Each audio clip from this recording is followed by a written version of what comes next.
Good morning, students, and a very warm welcome to all of you in your very first class of physics here in Government Polytechnic, Ambala City. ये बहुत ही chance की बात है कि जो circumstances हैं, conditions हैं, corona की ऐसी हैं कि हमने कभी सोचा भी नहीं था कि ऐसा होगा कि हमारी सबसे पहली मुलाकात जो है वो इस तरह से ऑनलाइन वीडियो कॉन्फ्रेंसिंग के जरिए होगी। बट एनीवेज, जो भी हो, वैसे भी बहुत डिले हो चुका है और अभी हमें ये भी नहीं पता है कि कितने समय तक ये कोरोना चलता रहेगा और इसके चक्कर में हम आपको यहाँ कॉलेज में नहीं बुला पाएंगे। तो जो भी है, जैसे भी है, हमको जिस तरह से भी मौका मिला है एक दूसरे से कम्युनिकेट करने का, हम वैसे ही करेंगे। और इस तरह से हम आज अपनी पहली क्लास शुरू कर रहे हैं फिजिक्स की। सबसे पहले आपको बता दूं कि टोटल यहाँ पर 13 चैप्टर्स हैं। 13 चैप्टर्स में से आपके कुछ चैप्टर्स ऐसे हैं जो फर्स्ट सेशनल एग्जाम्स में आएंगे, जो आपका पहला फाइनल एग्जाम होता है। फिर दूसरे कुछ चैप्टर्स है जो सेकंड सेशनल एग्जाम्स में आएंगे, ये आपका दूसरा फाइनल एग्जाम होता है। और फाइनली जो बचे हुए चैप्टर्स हैं वो फाइनल एग्जाम में आएंगे। एग्जाम का कुछ तरीका आपको बताया जा चुका है ऑलरेडी, अलग अलग जो आपकी अभी तक मीटिंग्स हुई होंगी, आपके एचओडी ने, आपके ट्यूटर ने सब कुछ बताया होगा। फिलहाल मैं आपको सिर्फ फिजिक्स के बारे में बताऊंगी। पहला और दूसरा दो चैप्टर्स हैं। पहला चैप्टर यूनिट्स एंड डायमेंशंस है और दूसरा चैप्टर फोर्स एंड मोशन है। ये दोनों चैप्टर आपके फर्स्ट जो भी आपका सेशनल एग्जाम होगा, जो कि 40 मार्क्स का होगा, और इसका 50% यानी 20 मार्क्स जो है वो आपके 20 मार्क्स में से जो भी आपका के मार्क्स होंगे वो आपके फाइनल एग्जाम में जुड़ेंगे। और ऐसे ही जो आपका सेकंड सेशनल होगा उसमें थर्ड, फोर्थ, फिफ्थ चैप्टर्स ये 3 आएंगे। और बाकी के बचे हुए जो 8 चैप्टर्स हैं वो 8 चैप्टर्स आपके बिल्कुल फाइनल एग्जाम में आएंगे।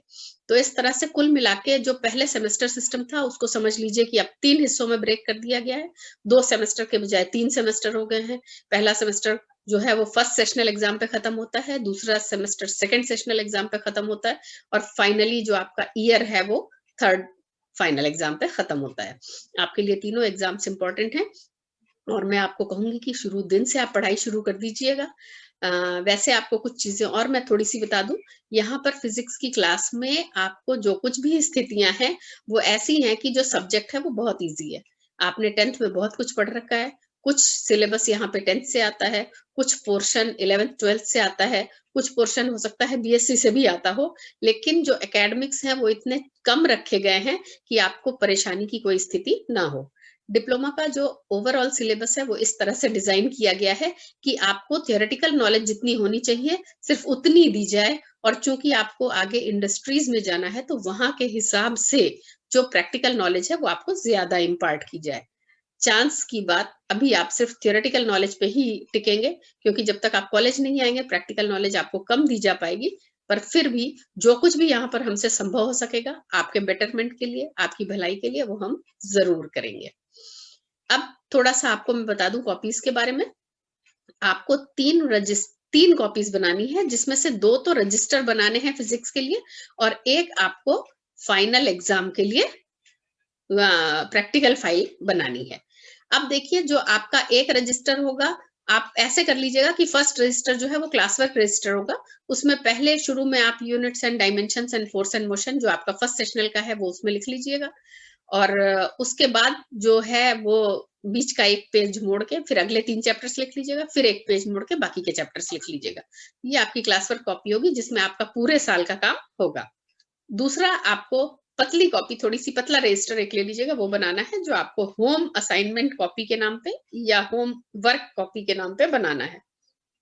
ये थोड़ा सा पतला रजिस्टर ले लीजिएगा जो 20-25 रुपए वाला आता है, और आपको कुछ नहीं तो 5 से लेके 7 होम असाइनमेंट्स हम जरूर देंगे, और मे भी अगर अच्छा समय रहा तो हम आपको 13 असाइनमेंट्स पूरे देंगे, हर चैप्टर के एक एक। अगर समय हमारे पास कम रहेगा तो हम कुछ चैप्टर्स को मिक्स कर करके आपको असाइनमेंट्स दे देंगे। इन दोनों कॉपीज को अच्छी तरह से उस पर कवर चढ़ा के साफ सुथरा उस पर अपना नाम और अपना रोल नंबर लिख लीजिएगा।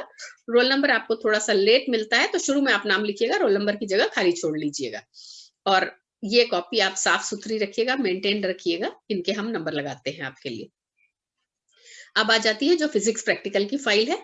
फिजिक्स प्रैक्टिकल की फाइल आपको बाजार में मिल जाएगी। अगर आप नॉर्थ पब्लिकेशंस की लेते हैं तो उसमें आगे सारे एक्सपेरिमेंट्स लिखे हुए हैं, और भी कुछ होंगी कॉपीज जो आपके जिनमें एक्सपेरिमेंट्स लिखे हैं, आप वो लेना चाहें आप वो ले लीजिए। और इसके अलावा अगर बाई चांस आपके आसपास आपको ये नॉर्थ पब्लिकेशन की कॉपी नहीं मिलती है, तो आप कोई भी एक फाइल जो प्रैक्टिकल फिजिक्स प्रैक्टिकल के नाम की कॉपी आती है वो ले सकते हैं, और उसमें आप अपने प्रैक्टिकल्स लिख सकते हैं। और ये ध्यान रखिएगा कि जब आपके प्रैक्टिकल्स कॉलेज में स्टार्ट हो जाएंगे तो आप अपनी प्रैक्टिकल फाइल और बुक दोनों साथ ले आया करिएगा। अब हम आ जाते हैं, ये तो एक जनरल बातें थी जो हमारी फिजिक्स के बारे में है, और अब बिना आपका समय वेस्ट किए हुए मैं आ जाती हूँ आपके पहले चैप्टर पे, जो है यूनिट्स एंड डायमेंशंस। ये सारा का सारा जो सिलेबस है वो सिलेबस मैं आपको ग्रुप पे भेज दूंगी, आप वहां से पूरा सिलेबस देख सकते हैं, और फर्स्ट और सेकंड चैप्टर आप अपने फर्स्ट सेशनल एग्जाम्स के लिए तैयारी करना शुरू कर सकते हैं। फर्स्ट चैप्टर आपका यूनिट्स एंड डायमेंशंस है। जैसा कि मैंने आपसे कहा कि फिजिक्स मुश्किल सब्जेक्ट नहीं है, बहुत ही इंटरेस्टिंग, बहुत ही लॉजिकल और बहुत ही आसान। अगर आप क्लास के साथ चलें, जो कुछ भी हम यहाँ बताते हैं उनको समझने की कोशिश करें, थोड़ी सी खुद मेहनत करें, सिर्फ इतना ही मांगता है। अगर आपने बीच में एक दो क्लासेस मिस कर दी तो आपके लिए मुश्किल होगी। मैं कोशिश ये करूंगी, कुछ बच्चों के मैसेजेस मेरे पास आ रहे हैं कि जो है हमारा कनेक्शन नहीं हो पा रहा है, नेटवर्क यहाँ पर नहीं है, इस तरह की स्थितियां हैं। तो मैं कोशिश करूंगी कि ये जो कुछ भी है इसके मैं वीडियो बना दूं, और इन वीडियो को मैं अपने यूट्यूब चैनल पे अपलोड कर दूंगी। आपको लिंक मिल जाएंगे, मैं भेज दूंगी आपके ग्रुप्स पे, वहां से लिंक्स लेके आप इस मेरे यूट्यूब चैनल पे जाके इन क्लास के जो भी वीडियोज हैं उनको देख सकते हैं और इसको समझ सकते हैं। फिर भी कोई भी अगर आपको प्रॉब्लम है तो आप ग्रुप पे मैसेज करके उसको पूछ सकते हैं। ग्रुप पे अगर मैसेज नहीं कर पा रहे हैं तो आप मुझे आप मेरे पर्सनल नंबर पे, जो मेरा पर्सनल व्हाट्सएप नंबर है, उस पे मैसेज करके आप इसके बारे में पूछ सकते हैं जो भी आपकी प्रॉब्लम्स है। अब आइए हम शुरू, यूनिट्स एंड डायमेंशंस से पहले हम शुरू करते हैं फिजिक्स क्या है। अभी तक आपने क्या कुछ पढ़ा है, आप क्या समझते हैं कि फिजिक्स क्या है? फिजिक्स से भी पहले हम आ जाते हैं, आपको ध्यान हो तो आपने बहुत छोटे क्लासों से साइंस पढ़ना शुरू किया था। तब उस समय आपका जो साइंस था वो ईवीएस के नाम से आपने पढ़ा था। ईवीएस यानी environmental studies, studies about environment is known as physics. Environment के बारे में जो कुछ भी पढ़ते हैं, जो कुछ भी नॉलेज है, वो सब साइंस कहलाता है। एनवायरमेंट में आपको पता है कि दो तरह की चीजें हैं। एक है आपकी लिविंग थिंग्स, जो कि ग्रो करती हैं, खाती पीती हैं, सांस लेती हैं। दूसरी वो है जो ग्रो नहीं करती, खाती पीती नहीं है, सांस नहीं लेती हैं। ये चीजें आपकी कहलाती हैं नॉन लिविंग थिंग्स। एग्जाम्पल के लिए इंसान है, जानवर हैं, पेड़ पौधे हैं, ये सब लिविंग थिंग्स हैं। पत्थर है, मट्टी है, पहाड़ हैं, ये सब आपके नॉन लिविंग थिंग्स है। ये टेबल रखा है, चेयर है, अलमीरा है, ये सब आपके नॉन लिविंग थिंग्स हैं। तो कुछ स्टडीज, जब आप नेचर के बारे में या एनवायरनमेंट के बारे में स्टडीज की बात करते हैं, तो एनवायरनमेंट में दो तरह की चीजें हैं, इनके बारे में एक ही जैसी स्टडीज नहीं होंगी, कुछ ना कुछ इनमें डिफरेंस होगा। तो जो स्टडीज आप नॉन लिविंग थिंग्स के बारे में करते हैं वो फिजिकल साइंस कहलाता है, और जो आप लिविंग थिंग्स के बारे में करते हैं वो बायोलॉजिकल साइंस कहलाता है। बायोलॉजिकल साइंसेस से हमारा कोई लेना देना नहीं, तो हम फिजिकल साइंस पे आ जाते हैं। फिजिकल साइंस में आपको दो तरह की स्टडीज होती हैं। एक तो ये पत्थर कितना ऊंचा है, कितना बड़ा है, कितना भारी है, या ये पर्टिकुलर नॉन लिविंग थिंग्स का रंग कैसा है, ये इसकी गंध कैसी है, अगर इस पे पानी डाल दें तो क्या हो जाएगा। ये दोनों दो अलग अलग तरह की चीजें हैं। इसका साइज क्या है, इसकी लंबाई चौड़ाई ऊंचाई कितनी है, इसका वेट कितना है, इसका वॉल्यूम कितना है, ये क्वांटिटेटिव स्टडीज कहलाता है। कितना, जिसको कि आप मेजर कर सकें, तो ये आपका क्वांटिटेटिव स्टडी कहलाता है। और दूसरा वो जिसमें कि इसका रंग कैसा है, इसकी गंध कैसी है, इस पे पानी डाल दो तो क्या होगा, इस पे नमक डाल दो तो क्या होगा, इस पे कुछ और डाल दो तो क्या होगा, ये क्वालिटेटिव स्टडीज हैं।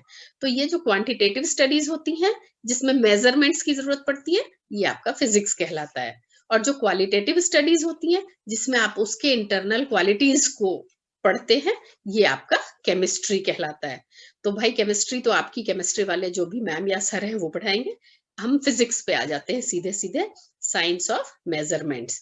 The simplest definition of physics is the science of measurements is known as physics. अब साइंस ऑफ मेजरमेंट्स यानी कि आपको मेजर करने के लिए कुछ चाहिए। क्या? लंबाई कितनी है, जहां पे कितना, जहां पर भी कितना का क्वेश्चन मार्क आता है, वहां पर कुछ ना कुछ ऐसा होता है जिसको मेजर किया जा सके। अब देखिए, दो तरह की चीजें मैं आपके सामने बात करती हूँ। पहला ये है कि ये जो आपके सामने टेबल रखा है, इसकी हाइट कितनी है, आप इसको मेजर कर सकते हैं। अगर मैं कहूँ कि इस टेबल की हाइट मेजर कर दो, या मैं कहूँ कि ये पीछे मेरे जो पर्दा है, इसकी लंबाई मेजर कर दो, या इसकी चौड़ाई मेजर कर दो, या इसका वेट मेजर कर दो, तो आप इसको नाप सकते हैं। आपके पास कोई ना कोई तरीका है। लेकिन अगर मैं आपसे ये कहूं कि आपके सर में कितना दर्द है, ये मेजर कर दो, या आपके पापा आपको कितना प्यार करते हैं, ये मेजर कर दो, तो ये मुश्किल है, ये आप मेजरमेंट नहीं कर सकते। इसका मतलब कि कितना का क्वेश्चन मार्क तो कई जगह आता है, लेकिन कुछ चीजें ऐसी हैं जिनको हम मेजर कर सकते हैं, और कुछ ऐसी हैं जिनको हम मेजर नहीं कर सकते।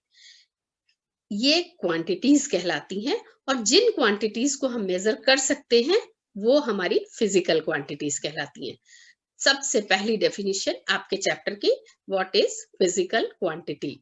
The quantity which can be measured is known as physical quantity. Example के लिए, टाइम मेजर हो सकता है, लेंथ मेजर हो सकती है, विड्थ मेजर हो सकती है, एरिया मेजर किया जा सकता है। अगर नहीं मेजर हो सकता डायरेक्टली, तो इनडायरेक्टली कैलकुलेट करके मेजर किया जा सकता है। वॉल्यूम, ये सब क्वांटिटीज जिनका मेजरमेंट डायरेक्टली या इनडायरेक्टली पॉसिबल है, ये आपकी फिजिकल क्वांटिटीज कहलाती हैं। दूसरी क्वांटिटीज वो होती हैं जिनको कि आप मेजर नहीं कर सकते, उनका फिजिक्स से कोई लेना देना नहीं है। सो हम आ जाते हैं फिजिकल क्वांटिटीज पे। ये जो फिजिकल क्वांटिटीज हैं, इनकी सबसे पहली डेफिनेशन यहाँ पर आ गई। Those quantities which can be measured are called physical quantities. For example, mass, length, area, speed, volume, density, etc. Physical quantity को दो पार्ट्स में डिवाइड किया गया है। पहली वो जिनको कि हम फंडामेंटल क्वांटिटीज कहते हैं, और दूसरी वो जिनको हम डिराइव्ड क्वांटिटीज कहते हैं।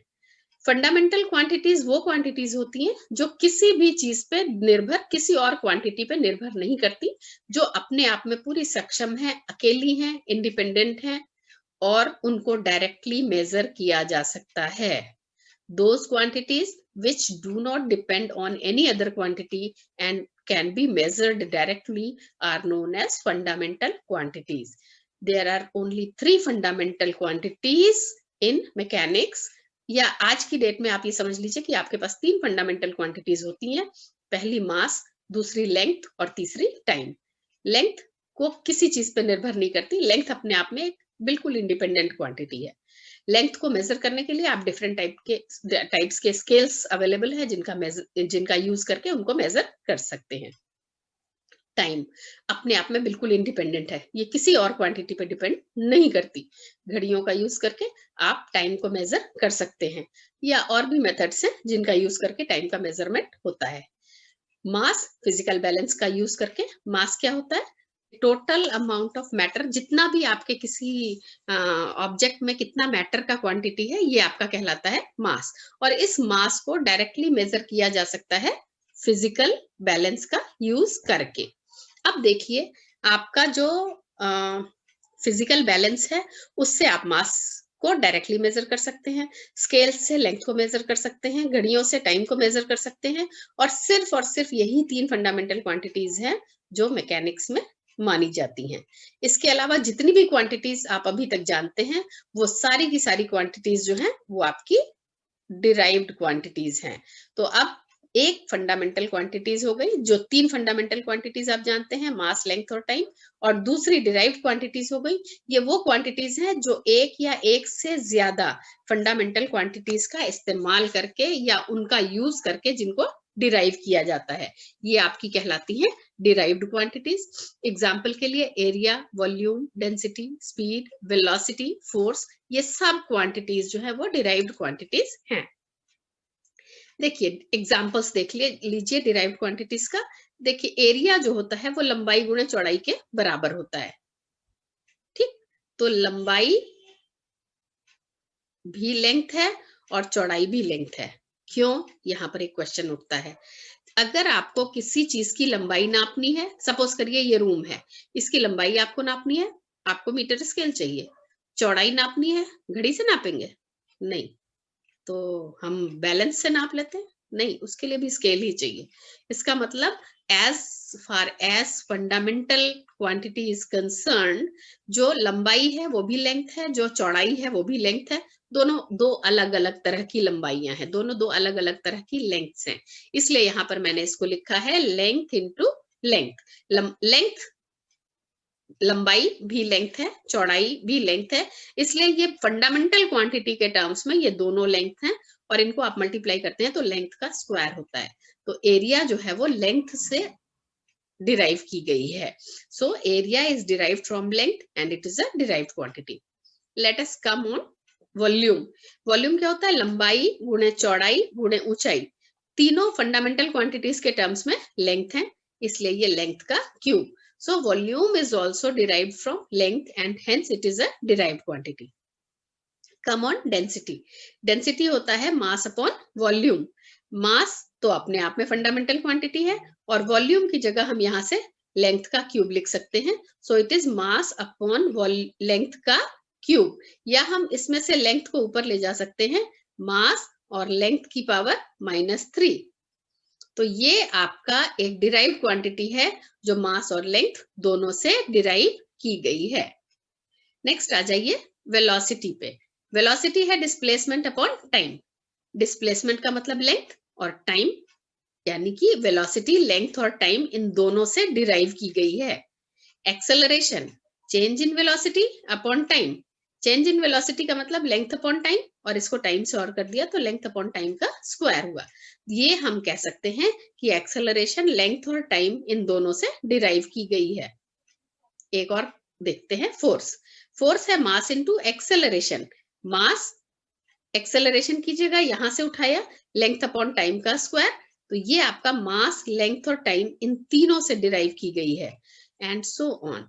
आपको अगर किसी भी क्वांटिटी का, किसी भी डिराइव्ड क्वांटिटी का अगर आपको उसका एक्सप्रेशन पता है, तो आप उस डिराइव्ड क्वांटिटी का जो भी जिन जिन क्वांटिटीज पे वो डिपेंड कर रही है, वो वहां से बहुत आसानी से निकाल सकते हैं। और इस तरह से हम आपको ये बता सकते हैं कि जितनी भी डिराइव्ड क्वांटिटीज हैं वो एक या एक से ज्यादा फंडामेंटल क्वांटिटीज पे निर्भर करती हैं या उनसे डिराइव की जाती हैं। एरिया सिर्फ एक क्वांटिटी पे निर्भर कर रही थी, ये आपका जो था ये आपका लेंथ था, सिर्फ लेंथ पे डिपेंडेंट है एरिया। वॉल्यूम भी सिर्फ लेंथ पे डिपेंडेंट है, लेकिन डेंसिटी, लेंथ और मास इन दोनों पे डिपेंडेंट है। अगर हम वेलोसिटी की बात करें तो वो लेंथ और टाइम पे डिपेंडेंट है। एक्सेलरेशन भी लेंथ और टाइम पे डिपेंडेंट है। फोर्स, मास, लेंथ और टाइम इन सब पे डिपेंडेंट है। अगर हम वर्क और एनर्जी की बात करेंगे तो वो भी मास, लेंथ और टाइम तीनों पे डिपेंडेंट होंगे। अगर हम मोमेंटम की बात करेंगे तो वो भी इन तीनों पे डिपेंडेंट होंगे। कैसे? ये आप अपने आप कोशिश करिएगा। अगर नहीं होगा तो क्लास में तो मैं कराऊंगी ही, इनके नोट्स भी मैं आपको भेजूंगी। आप इनको एक बार अपने आप करके देखिएगा, और आपको जितनी क्वांटिटीज मिलती हैं उन सब क्वांटिटीज के बारे में ये मुझे जरूर बताइएगा लिख के कि वो किस किस चीज पे, किस किस फंडामेंटल क्वांटिटी पे डिपेंड कर रही है। अब हम आ जाते हैं, अगर क्वांटिटी है, फिजिकल क्वांटिटी है, तो उसको मेजर किया जा सकता है। कोई भी ऐसी क्वांटिटी जिसको मेजर किया जा सके वो कहलाती है फिजिकल क्वांटिटी। अब फिजिकल क्वांटिटी तो हमने बहुत सारी देख ली, अब उनको मेजर कैसे करते हैं? मेजरमेंट एक प्रोसेस होता है। एग्जाम्पल के लिए मान लीजिए मैं इस बुक को, या ये टैब है, इसको मैं आपसे कहूं कि इसकी ये लंबाई मेजर कर दीजिए। आप मुझसे कहेंगे कि एक स्केल दे दो, मैं मेजर कर देता हूँ। ये पीछे जो पर्दा है, अगर मैं आपको कहूं कि इसको मेजर कर दीजिए, तो आप कहेंगे कि स्केल दे दो, मैं मेजर कर देता हूँ। क्या कोई मुझसे किलो वाला बाट मांगेगा? नहीं। क्या आप मुझसे घड़ी मांगेंगे? नहीं। लंबाई है तो आप स्केल ही मांगेंगे। अब देखिए, इसको मेजर करने के लिए मैं स्केल के बजाय हाथ का यूज भी कर सकती हूँ। 1, 2 ऐसे करके आप मेजर कर सकते हैं। अगर आप अपने पास आस पड़ी टेबल को मेजर करें अपने हाथ से, तो आप ये देखेंगे कि आपका प्रोसेस क्या यूज हो रहा है, कि आप इसको, ये जो लंबाई है, ये दी हुई क्वांटिटी है, इसको मेजर करने के लिए आप अपने हाथ को यहाँ पर एक स्टैंडर्ड क्वांटिटी की तरह से यूज कर रहे हैं, और इसको यहाँ पर रखते हैं। 1, 2, 3, 4 कंपैरिजन करते हैं और ये देखते हैं कि ये जो आपका स्टैंडर्ड क्वांटिटी है वो इस दी हुई क्वांटिटी में कितनी बार अपीयर हो रहा है। तो ये मेजरमेंट एक प्रोसेस है जिसमें आप किसी भी क्वांटिटी का मैग्नीट्यूड या उसकी वैल्यू निकालते हैं just by comparing it with a physical quantity of same type and which is a standard quantity. ये जो स्टैंडर्ड क्वांटिटी होती है जिसको आप मेजरमेंट के लिए यूज करते हैं ये यूनिट कहलाती है। तो यहां से हमारा यूनिट का एक डेफिनेशन निकलती है कि ऐसी कोई भी स्टैंडर्ड क्वांटिटी जिसको किसी फिजिकल क्वांटिटी को सिमिलर टाइप की फिजिकल क्वांटिटी को मेजर करने के लिए यूज किया जाए वो आपकी यूनिट कहलाती है। मेजरमेंट के समय पे जो यूनिट है उसको दी हुई फिजिकल क्वांटिटी से कंपेयर किया जाता है और कंपेयर करके ये निकाला जाता है कि जो आपकी दी हुई क्वांटिटी है उसका टोटल वैल्यू कितना है।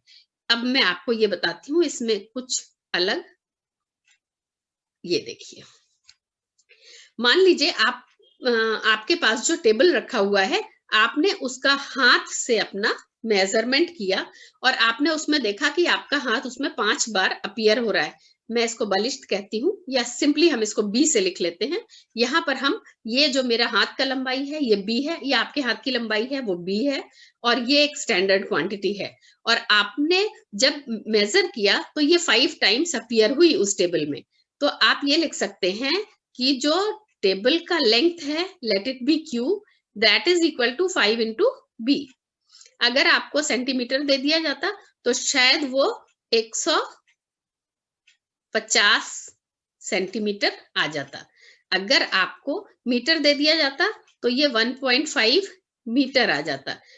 ये सारी आपकी यूनिट्स हैं। बी अलग यूनिट है, सेंटीमीटर अलग यूनिट है, मीटर अलग यूनिट है। सबसे छोटा जो यूनिट है वो आपका सेंटीमीटर है। तो यहाँ पर जो नंबर आ रहा है वो सबसे बड़ा आ रहा है। सबसे बड़ा यूनिट मीटर है तो यहाँ पे जो नंबर आ रहा है वो सबसे छोटा आ रहा है। जो बी है ये सेंटीमीटर और मीटर के बीच का है तो यहाँ पर जो आपका नंबर है वो इनके बीच का आता है। यहाँ से आप ये देख सकते हैं कि एक नंबर और यूनिट को अगर मल्टीप्लाई किया जाए तो ये मैग्नीट्यूड ऑफ क्वांटिटी क्यू आ जाता है। इस नंबर को न्यूमेरिकल फैक्टर कहते हैं और इसको एन से लिखते हैं। ये आपकी यूनिट है जिसको कि मैं यू से लिख रही हूँ। कोई भी फिजिकल क्वांटिटी का magnitude Q is equal to N into U होता है। N is the numerical factor and U is the unit. Numerical factor से जब भी यूनिट को मल्टीप्लाई करेंगे तो आपको मैग्नीट्यूड ऑफ क्वांटिटी Q मिलेगा।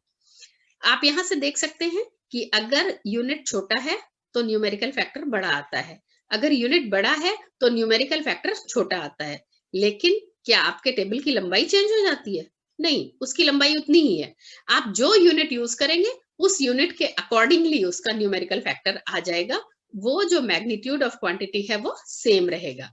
यहां से हम एक और वो निकाल लेते हैं। एक हमारा निष्कर्ष ये निकलता है कि अगर हमारे पास यूनिट जो है वो U1 है तो हमारा न्यूमेरिकल फैक्टर N1 आ जाता है। अगर यूनिट हमारी U2 है तो न्यूमेरिकल फैक्टर N2 आ जाता है। अगर यूनिट हमारी U3 है तो न्यूमेरिकल फैक्टर हमारा N3 आ जाता है एंड सो ऑन। यानी कि आप यूनिट चेंज करते जाओ न्यूमेरिकल फैक्टर चेंज होता चला जाएगा but Q will remain constant. ये Q को निकालने का जो भी प्रोसेस आपने यूज किया है that is known as measurement. और इस मेजरमेंट के लिए जो सबसे इंपॉर्टेंट चीज है वो आपका यूनिट है, क्योंकि n जो है वो u पे डिपेंडेंट है। u आपका बड़ा होगा तो n छोटा आ जाएगा, u छोटा होगा तो n बड़ा आ जाएगा। तो इसलिए अब हम पढ़ते हैं कि ये u जो हमारा है ये क्या है। इस यूनिट के बारे में हमें जानना जरूरी है। यूनिट एक स्टैंडर्ड क्वांटिटी होती है जो कि एक फिजिकल क्वांटिटी है और ये किसी और सिमिलर टाइप की फिजिकल क्वांटिटी को मेजर करने के काम आती है। सिमिलर टाइप ऑफ क्वांटिटी को मेजर करने के काम आती है। मेजरमेंट के टाइम पे आप दो बातों का ध्यान रखते हैं। एक तो यूनिट का सही सिलेक्शन। यूनिट का सही सिलेक्शन में भी दो बातें हैं। सही सिलेक्शन का मतलब एक तो आपको जिस तरह की क्वांटिटी मेजर करनी है जो यूनिट है वो उसी तरह की होनी चाहिए। लंबाई नापना है तो लंबाई का ही यूनिट होना चाहिए। अगर आपको मास नापना है तो मास का यूनिट होगा, टाइम नापना है तो टाइम का यूनिट होगा। आप यूनिट चेंज नहीं कर सकते। ऐसा नहीं कर सकते कि अगर आपको लेंथ नापनी है तो उसके लिए आप सेकंड का यूज कर लें। लेंथ नापनी है तो मीटर, सेंटीमीटर, किलोमीटर, फुट, इस तरह की कोई भी यूनिट आप यूज कर सकते हैं जो लेंथ के लिए यूज होती है, सिमिलर क्वांटिटी है। ऐसे ही टाइम के लिए आप second, minute, hour, day, year, month कुछ भी यूज कर सकते हैं, लेकिन आप उसके लिए मीटर या किलोमीटर या किलोग्राम नहीं यूज कर सकते। तो पहला सिलेक्शन आपका proper similar type of unit होता है, और दूसरा जो सिलेक्शन है प्रॉपर साइज होता है। आपसे कहा जाए कि अंबाला से दिल्ली का डिस्टेंस नाप लो और आप मिलीमीटर से नापने लगे तो पॉसिबल नहीं है। आपसे कहा जाए कि इस टैब की लंबाई नाप लो, आप किलोमीटर से नहीं नाप सकते। तो प्रॉपर सिलेक्शन ऑफ यूनिट में ये दोनों बातें होती हैं। पहले तो सिमिलर टाइप का यूनिट, और दूसरा जो साइज है वो प्रॉपर सिलेक्शन हो। अब हम आ जाते हैं कि यूनिट कितनी तरह की होती हैं। जिस तरह से आपके दो तरह के क्वांटिटीज होती हैं, वैसे ही दो तरह की यूनिट्स होती हैं। पहली फंडामेंटल यूनिट्स, दूसरी डिराइव्ड यूनिट्स।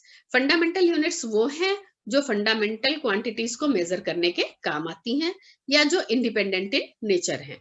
डिराइव्ड यूनिट्स वो हैं जो डिराइव्ड क्वांटिटीज को मेजर करने के काम आती हैं और एक या एक से ज्यादा फंडामेंटल यूनिट्स को मिलाकर डिराइव की जाती हैं। यहाँ आ जाइए। Fundamental units are those units which are independent of other units and are used to measure fundamental quantities, mass, length and time. Examples fundamental units के क्या है? Metre, centimetre, kilogram, second, hour, minute, foot, pound, ये सब examples है fundamental units के। Derived units are those units which are derived from one or more fundamental units or which depend on one or more fundamental units. जो depend करती हैं या उनसे derive की जाती हैं, ये आपकी कहलाती हैं derived units. Different examples of derived units यहाँ दिए हुए हैं। Metre square, metre cube, metre upon second, kilogram metre upon second, metre upon second square, newton, pascal, joule, ये सब एग्जाम्पल्स है डिराइव्ड यूनिट्स के। हमारे पास टाइम थोड़ा कम है, बहुत शॉर्ट में मैं आपको ये बता देती हूँ कि कैसे डिराइव्ड यूनिट्स निकाली जाती हैं। देखिए यहाँ पर हमने सबसे पहले निकाला है आपका जो एरिया है उसका यूनिट। एरिया है L into B, length into width. L के लिए भी मीटर चाहिए, अगर आप मीटर में कर रहे हैं तो, सेंटीमीटर में कर रहे हैं तो सेंटीमीटर। हम यहाँ पर मीटर यूज कर रहे हैं। अगर हमने लंबाई मीटर में यूज करी है, मेजर करी है, तो हम चौड़ाई भी मीटर में ही मेजर करेंगे। तो ये मीटर इंटू मीटर यानी मीटर स्क्वायर, ये आपका एरिया का यूनिट है जो कि एक डिराइव्ड यूनिट है। अगर हम वॉल्यूम की बात करें तो volume L into B into H, लंबाई गुणे चौड़ाई गुणे ऊंचाई। अगर हमने लंबाई मीटर में मेजर करी तो ये भी मीटर और ये भी मीटर और ये मिला के आपका हो गया मीटर क्यूब। तो मीटर स्क्वायर है या सेंटीमीटर स्क्वायर है, ये आपके दोनों डिराइव्ड यूनिट्स हैं एरिया के लिए। मीटर क्यूब है या सेंटीमीटर क्यूब है या मिलीमीटर क्यूब है, ये सब आपकी डिराइव्ड यूनिट्स हो गई वॉल्यूम के लिए। डेंसिटी पे आ जाइए। मास अपॉन वॉल्यूम, मास का यूनिट किलोग्राम और वॉल्यूम का metre cube, kilogram upon metre का क्यूब। या आप इसको ऐसे भी लिख सकते हैं, किलोग्राम इंटू मीटर की पावर -3। नीचे मीटर का क्यूब है, ऊपर ले जाके माइनस हो जाएगा तो -3। ये भी एक डिराइव्ड यूनिट है जो कि डेंसिटी का डिराइव्ड यूनिट है। अब आ जाइए स्पीड पे। स्पीड है distance upon time. Distance length यानी metre, time second, metre upon second, या सेकेंड को के ऊपर ले जाके -1 कर दीजिए तो ये मीटर इंटू सेकेंड की पावर -1, ये स्पीड का यूनिट है। वेलोसिटी पे आ जाइए। Displacement upon time. डिस्प्लेसमेंट यानी लेंथ तो मीटर, टाइम का सेकेंड, मीटर अपॉन सेकेंड या मीटर इंटू सेकेंड की पावर -1, ये आपका वेलोसिटी का यूनिट है। आप यहां से देख सकते हैं कि स्पीड और वेलोसिटी दोनों का यूनिट सेम है। Acceleration, change in velocity divided by time. Change in velocity मतलब वेलोसिटी ही है, ये मीटर अपॉन सेकेंड, उसके नीचे भी सेकेंड, तो ये आपका हो गया मीटर अपॉन सेकेंड का स्क्वायर या मीटर इंटू सेकेंड की पावर -2। और आगे आ जाइए, हम फोर्स पे आ जाते हैं। फोर्स है मास इंटू एक्सेलरेशन। मास का किलोग्राम और एक्सेलरेशन का मीटर इंटू सेकेंड की पावर -2। किलोग्राम मीटर सेकेंड की पावर -2, ये फोर्स का यूनिट है जिसको हम न्यूटन या एन से भी लिखते हैं। Pressure, force divided by area. Force का ऐसा यूनिट यहाँ से आ रहा है किलोग्राम मीटर अपॉन सेकेंड का स्क्वायर डिवाइडेड बाय मीटर का स्क्वायर। एक यहाँ से कैंसिल हो जाएगा मीटर, और ये दूसरा वाला नीचे से ऊपर जाके -1 हो जाएगा। तो ये आपका हो गया किलोग्राम मीटर की पावर -1 सेकेंड की पावर -2। इसको पास्कल भी कहा जाता है। वर्क पे आ जाइए। Force into displacement. फोर्स का ऐसा यूनिट किलोग्राम मीटर सेकेंड की पावर -2, डिस्प्लेसमेंट का मीटर, तो आपके पास आ गया किलोग्राम मीटर स्क्वायर सेकेंड की power -2। This is kilogram metre का स्क्वायर सेकेंड की पावर -2। इसको जूल भी कहा जाता है। Power, work upon time. Work का किलोग्राम मीटर स्क्वायर सेकेंड की पावर -2 डिवाइडेड बाय सेकेंड, ये ऊपर जाके मिलके -3 हो जाएगा। किलोग्राम मीटर स्क्वायर सेकेंड की पावर -3, इसको वॉट भी कहा जाता है। Kinetic energy half mv square, half constant है, उसका कोई यूनिट नहीं होगा। m मास का unit kilogram, velocity metre upon second का स्क्वायर, तो किलोग्राम मीटर स्क्वायर सेकेंड की power -2। Potential energy mgh, m mass का kilogram, g acceleration metre second की पावर -2 इंटू मीटर, तो किलोग्राम मीटर स्क्वायर सेकेंड की power -2 and so on. There are so many units which can be derived using the expression of the quantity। अगर आपको उस quantity का expression पता है और आपको यूनिट नहीं भी पता है तो भी आपको फंडामेंटल यूनिट्स पता है, आप उस एक्सप्रेशन को फंडामेंटल क्वांटिटीज तक ब्रेक कर सकते हैं। और ब्रेक करने के बाद जब आप मिनिमम फंडामेंटल क्वांटिटीज तक पहुंच जाइए तो आप वहां से उसका यूनिट बहुत आसानी से निकाल सकते हैं। आज चूंकि पहला लेक्चर है तो आई थिंक कि हम यहाँ रुके, और आई होप कि आपको चीजें समझ में आई होंगी। आप इसको घर पे कोशिश करिएगा, जितनी भी क्वांटिटीज का आप मैक्सिमम उन क्वांटिटीज के एक्सप्रेशंस लिख सकते हैं। आप एक टेबल बना लीजिएगा जिसमें क्वांटिटीज का नाम, उनका एक्सप्रेशन लिख के, और फिर आप कोशिश करिएगा कि उनकी जो फंडामेंटल क्वांटिटीज तक का ब्रेकअप है वो बना लीजिए, और उनकी जो फंडामेंटल यूनिट्स का यूज करके डिराइव्ड यूनिट्स निकालनी है वो निकालने की कोशिश करिए। फिर भी अगर आपको कोई दिक्कत होगी तो अपनी नेक्स्ट क्लास में हम इसको जरूर डिस्कस करेंगे। आज के लिए इतना ही काफी है। Thank you.